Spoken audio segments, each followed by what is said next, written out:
Motorola S50 fusion 8128, এটা এর আগের বছরে লঞ্চ হয়েছিল। এখন তো 60 সিরিজ চলে এসেছে। এটা Indian, made in Indian phone.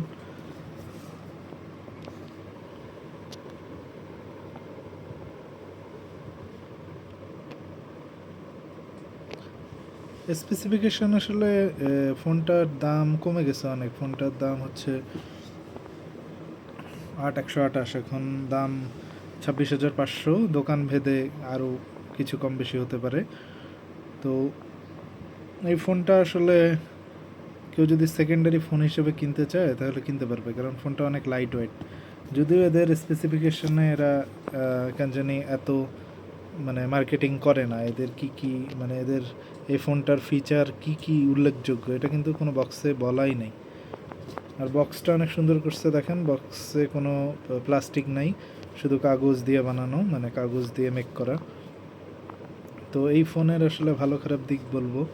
ভালো খারাপ দিক হচ্ছে ফোনটার ভালো দিক অনেক লাইট ওয়েট, দাম কম, লাইট ওয়েট, তারপরে বিল্ড কোয়ালিটি অনেক ভালো আমি বলবো। ক্যামেরা 4K ফ্রন্টেও দেওয়া, ব্যাকেও দেওয়া, কিন্তু ক্যামেরা খুবই আমি বলবো খুবই দুর্বল, নর্মাল। জাস্ট আর কি বলা যে 4K করা যাবে, 4K ভিডিও করা যাবে, 4K রেজলিউশনে ফ্রন্টে বা ব্যাকে ভিডিও করা যাবে, এটা জাস্ট একটা মানে ফিচার দেয়া। মানে ক্যামেরার মধ্যে ছবি যদি তুলেন তাহলে ছবিটা মানে আমি দেখাই,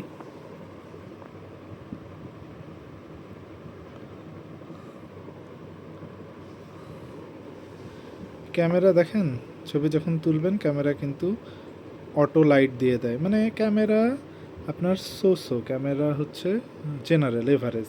ফোনটার ভালো দিকগুলো আরেকবার বলি। ভালো দিক হচ্ছে খুব লাইট ওয়েট, মাত্র 185 গ্রাম। এখানে একটা ব্যাক কাভারও দেওয়া আছে, দেখেন এই যে এটা কিন্তু ব্যাক কাভার। ব্যাক কাভারটা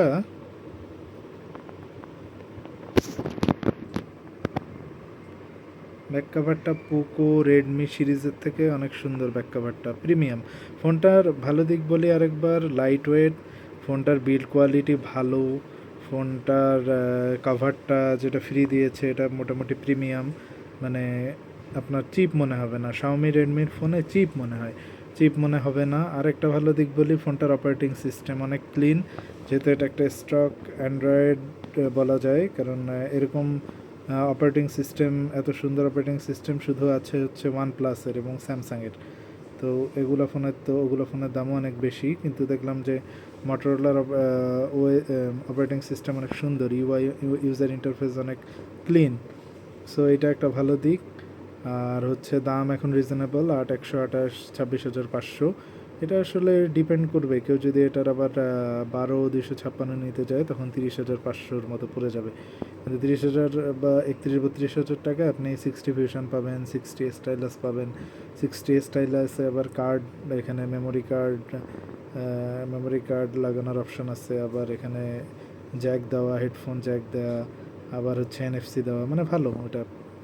তো আপনি যদি মানে সেকেন্ডারি ফোন 26-27 হাজার টাকার মধ্যে এখন কী কী ফোন পাওয়া যায়, রিয়েলমি P3 পাওয়া যায়, তারপরে ভিভোর কিছু ফোন পাওয়া যায়, অপ্পো K13 5G পাওয়া যায়।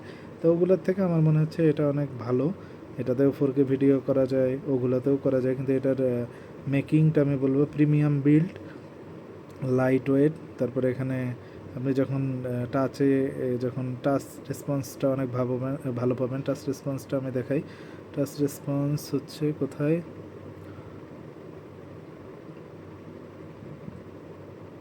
ডিসপ্লেতে যাই,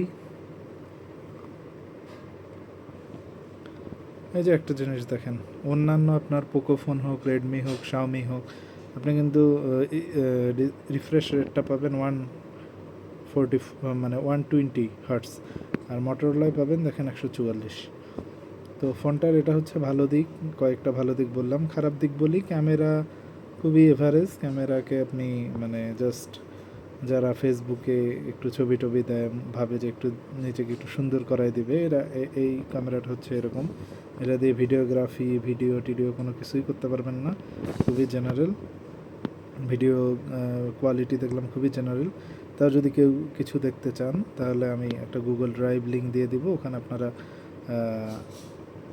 সানলাইটে কেমন কোয়ালিটির ভিডিও আসে, কেমন কোয়ালিটির ছবি আসে, তারপরে লো লাইটে বা অন্ধকারে কেমন আসে এটা আপনাদের দেখাই দেবো। অন্ধকারে ওই যে বললাম ফর্সা করে দেয়, কিন্তু আপনি ন্যাচারাল লুক, ন্যাচারাল কালার কিছুই পাবেন না। আর ফোনটার সাথে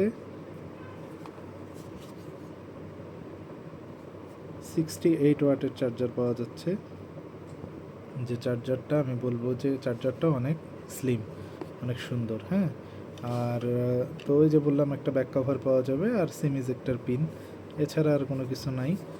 আর মানে 26-27 হাজার টাকার কিনতে চাইলে, মানে 26-27 হাজার টাকার মধ্যে ফোন কিনতে চাইলে এটা হবে বেস্ট। এখন 26,500 টাকা দাম, আরও কমে যাবে, দেখা যাবে 1 মাসের ভিতর 25 হয়ে যাবে বা 24 হয়ে যাবে, তখন আবার কি, তখন আবার রিফারবিশড পাওয়ার ঝুঁকি থাকে।